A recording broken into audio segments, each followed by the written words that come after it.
A friend and neighbor, Perry Money, who's a retired United States Marine and also was a dog handler in Vietnam, invited me to the annual War Dog Memorial event on his farm in Yadkin County. I was especially honored to be asked as a non-veteran, since most guests are either former dog handlers, veterans, or their families. For me, it was a weekend of fellowship, education, and some really good food. I don't know that I've ever been anywhere that I was made to feel more welcome or treated more graciously. And I had the opportunity to spend some time with some truly exceptional people who helped me to understand the bond between man and dog at a whole new level. This program is dedicated to the courageous dog handlers and their dogs of the United States Armed Forces, past and present. Talking to Ed Reeves here at, what's the name of the event here today, Ed? It's just a meet and greet for all war dog handlers or veterans in the area. Is this the first one of these you've been to? It's my first one. I've known Perry through the Vietnam Dog Handlers Association for a couple of years, and he's invited me down, but this is the first time I've been able to really make it. And you made the trip down from? Columbus, Ohio, actually right outside of Columbus in Grove City, Ohio. Well, first, we appreciate you coming down. First, we appreciate your service. Thank you. Second, we appreciate you coming down for the event. And welcome to Yadkin County. Well, I'm glad to be here. I tell you, it's been different for me, you know, being a city boy down here in this place, shooting clay pigeons this morning. That's the first time I shot a shotgun in 30 years. Man. Well, you're definitely in the country. Yeah, oh yeah. That's one of the things that's to me was kind of neat. The first time I came up here, earlier in the week's first time I'd ever been up here. And I know the interstate's only 5 minutes down the road, but you feel like it's your... No, I heard a traffic coming up this morning, and I turned around and looked, and they said, that's just the interstate. I thought it was a car coming up the driveway. That's it. Neat thing that Perry does here.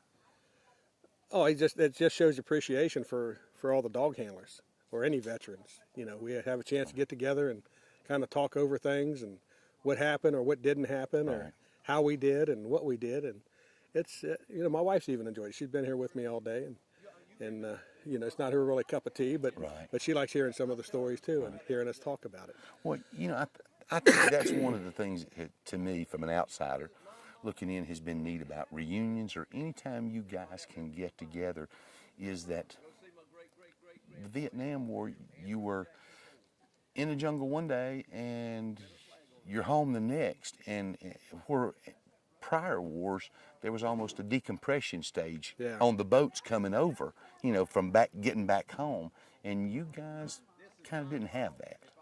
No, well, they went over as kind of a unit and came home as a unit, where I went over just as a replacement, and I trained at Fort Benning and got with my dog and took him over with me, and we took our in-country training, and then the 10 guys that I was with, we went to 10 different platoons from the DMZ down to Saigon, so never seen or heard from them again. Right. Yeah. I know they all made it because I've checked. Right. I've done some research there to make sure everybody made it back safe, but they did.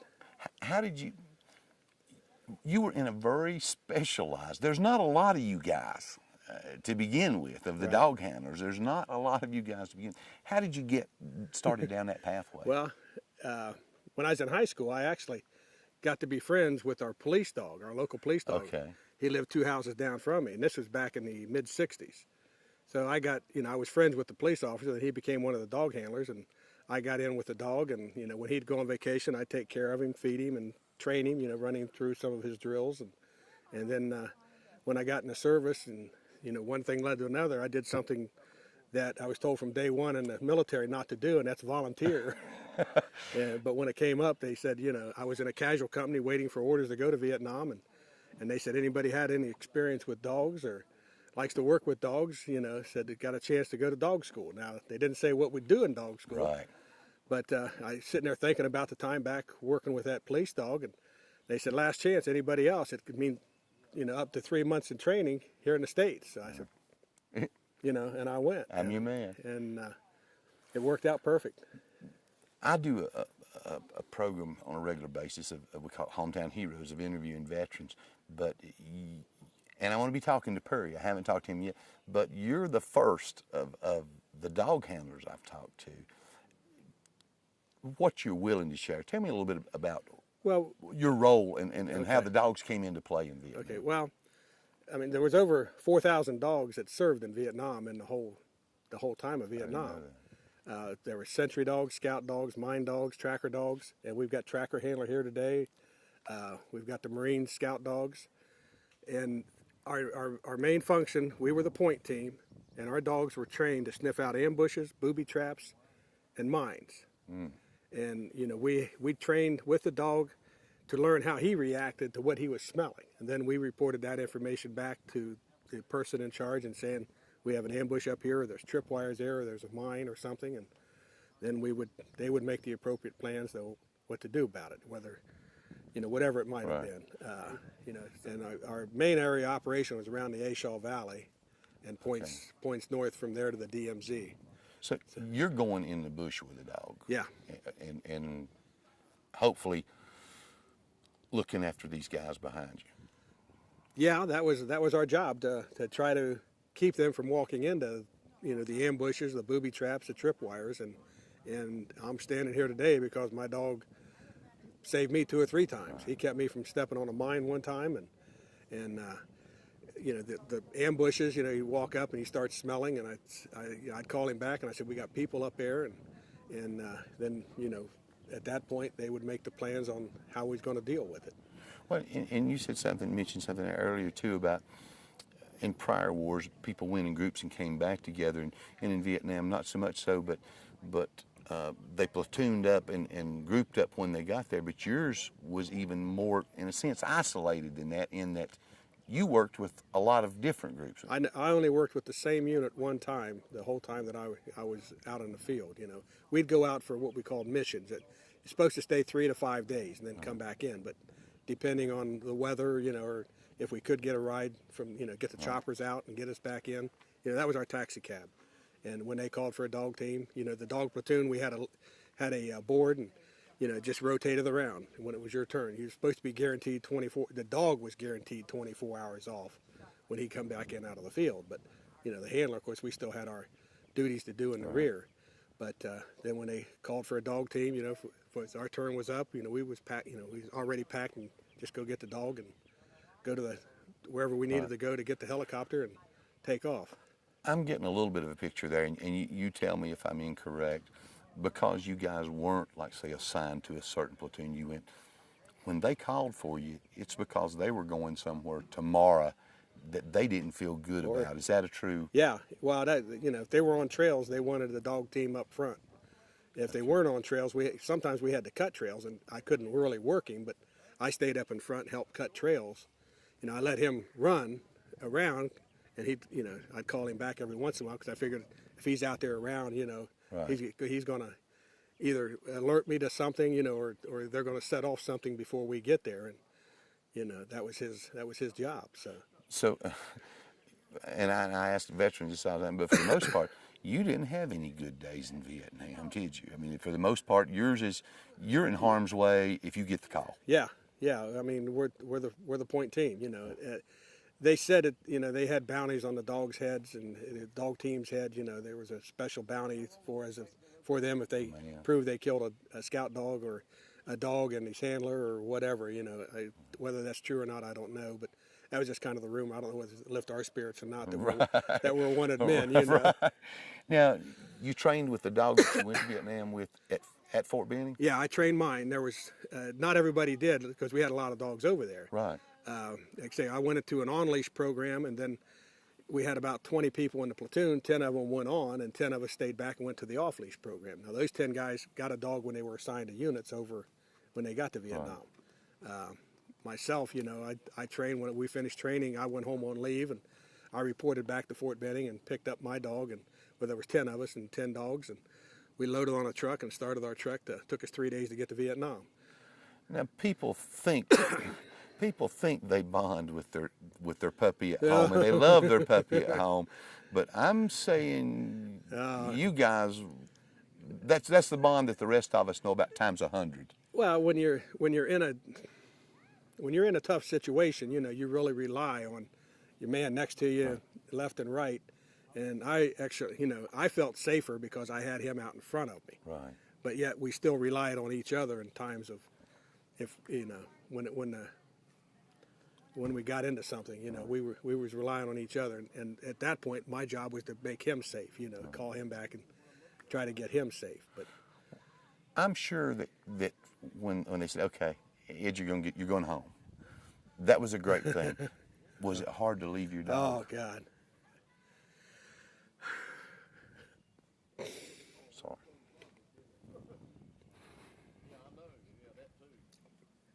oh yeah. Yeah, I can.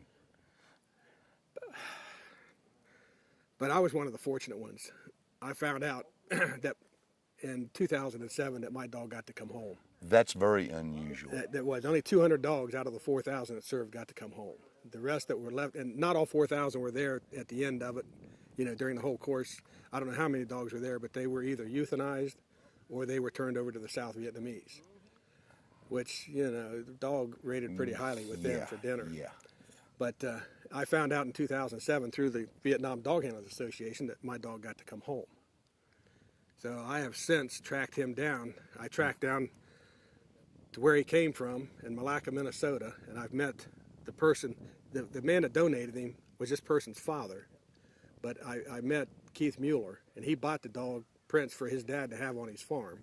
Oh, So I've been up there and met with him and talked with him and had dinner with him. I'm still, we still keep in touch monthly. Then I found out, with that information, I found out that he went to Customs. So I tried to contact Customs and find out what they could tell me, but they told me they didn't have records. Well, then 2 years ago now, after I talked to Keith, he said that his dad was contacted twice by the military when Prince came back. First time they said, do you want him back? And he said, well, my situation hasn't changed. He couldn't take him back. So I guess he was at Lackland and they was retraining him. And then in April 73, he was turned over to Customs. You'd have took him, wouldn't you? Well, that's not the end of the story. In 2000, after Keith and I talked, he said, well, his dad got a letter and a picture from somebody in the military about Prince. So he said it was in his sister's house, who lived next door to him, but she was out of town. But when she came back, she was going to clean the house out and sell it. About a month later, I got a phone call. I was out playing volleyball that night, and when I got home, my wife said, Keith's on the recorder. And I played a message. I can't get through this part ever. And he said, Ed, I said, I found a picture. And said it was taken in 1977. And it was, I asked him, I said, can you send it to me and I'll get copies and I'll send it back to you? He said, sure. So a couple days later, I got it. On the back of the picture was an old address label that said Donald and Georgine Jensen in Bonita, California, with a date 9/2/77. So I started checking out a little bit more and come up to a wall. So I called the Front Royal, Virginia, where Customs dogs are trained at, and I talked to a lady up there. It took me a couple days to get a hold of her. And of course, she told me the same thing. They didn't have records on dogs back then. But she said, wait a minute, I know a couple of the handlers that were in the program from the beginning. And she knew one. He said, let me talk to him. So I said, well, give me my number and my information and have him get a hold of me. So she did, and he called me. And he said he worked with a dog named Prince. So when I sent him a picture, I got his information. I sent him a picture of Prince and I. And when we talked, he said, well, that's not the same Prince, And we got to talking. I said, well, I got a picture here, and it's from the Jensens in Bonita, California. And he says, well, I know them well. He said, they took care of the Customs dog out in San Diego. They owned a kennel, and they still do to this day and still show dogs today. And that's where the Prince was kept at. So he told me, Google their kennel, and I did. And after I hung up from him, and I got a phone number, and I called it, and I talked to this, this lady answered the phone, and I had this spiel from, my name's Ed Reeves, and here's what I'm looking for, big long. And she said, Prince, huh? He said, well, I knew he was a military dog, and he was trained to find things in the water. I said, well, he was trained to find things, but it wasn't in the water. And she said, well, I knew Princey well. I said, of course, I lost it at that point. And, sure. I told Georgine, and I said, we need to talk some more. So we did about 2 hours on the phone talking, and she told me stories about Prince. And she says, well, I know his last handler. I can give you his name. so she gave me the last handler's name, and I says, okay, fine. So I called the other customs guy back, and I said, do you know this handler? And he said, yeah, I'm good friends with him. So then he had, we got in touch, and we've talked several times since then. And he handled Prince for about 4 years with customs. Oh, man. And then, he had him till he retired, and then the Jensens adopted him, and found out he was born in July of '68, and he died of July of '83 of natural causes. Man, great. 12 years after I left him. You do know how absurd that is. Oh, one, man. that such a small percentage came back, and two, that you were able to, through a lot of diligence, Yeah. but Oh, were yeah. able to find that dog Oh, because that made I said the only thing that could make me happier is I got to brought him home with me. Right. But that didn't work out. But I'm happy with the way it ended. He came back and served a useful purpose. And I've got pictures of his drug bust with the customs agents. Oh man. Yeah. He sent me some pictures of their drug bust and stuff that they found, marijuana or heroin and gas tanks and buried in trucks and everything else. Well, let me ask you something here. This is just curious. That was the dog. Won't be another dog like that. That was the dog. Did every dog you ever got after that pale? I mean, Well, you know what I'm saying? I had a, I mean, we've had 2 dogs since then. I've had to put both of them down due to old age, Right. but I still form a special bond with them, and there's nothing like it. We just had to put our other dog down just before Christmas last year, and so we had her for 13 years, and I said that was a hard, that was hard because I guess I've been through so much Sure. with Prince, and now after I find all that happy endings for him, and then I had to put my dog down, or our dog down, I should say, my wife and I's dog. But I'm happy. I mean, Vietnam was a terrible place. Like you said, there was hardly any, no real good days. And a good day is if you got to go to bed that night or got to go to sleep at night and woke up the next morning. So, it was a trying time for all of us, but we made it. Ed, again, I appreciate your service, and I appreciate you sharing your story with us today. Well, thank you. You've showed me a whole other side of tonight. I grew up during Vietnam. I was Yeah. right behind it, and the dog thing, I never knew, never had a clue. Yeah. So you've enlightened me a lot on that. Well, I appreciate it. I'm glad. Everybody here that was a dog handler, they have their stories. Some are a lot worse than mine, but we had a job to do and we did it, just like any other grunt over there. Man, I appreciate it. Thank you Okay. again Thank so you. much. Thank you.